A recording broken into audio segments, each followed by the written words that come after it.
So I have a student who's asking, he says, Mike, you've made lots of clips talking about NBMEs 20 through 30, memorizing those before my step one.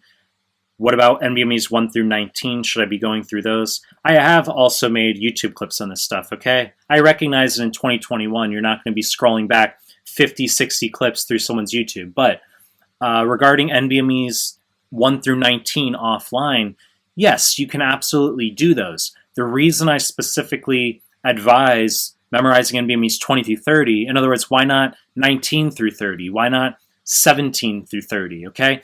It's because 20 through 30, the newest 11 exams, that's practical, that's doable. I think that going through the newest 2,200 questions, okay, 11 forms, 200 questions per form, I think going through the newest 2,200 questions plus doing a real QBank with lengthier explanations such as UWorld, I think that's generally satisfactory and doable for the majority of students. It's not to say we can't venture further back. We could, okay? And I think depending on the student, it's never cookie cutter.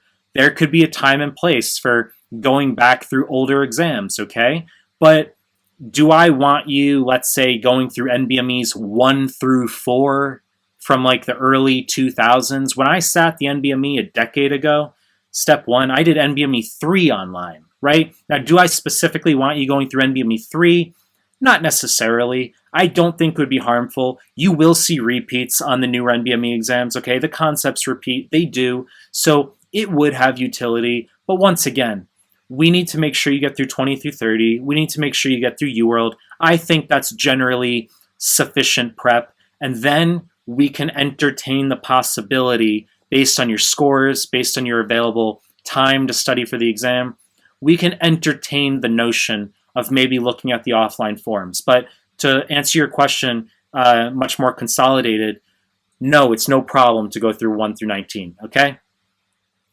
You know the deal. I'm going to continue making more content. If you like my stuff, subscribe to my channel. And I appreciate your time. That's it.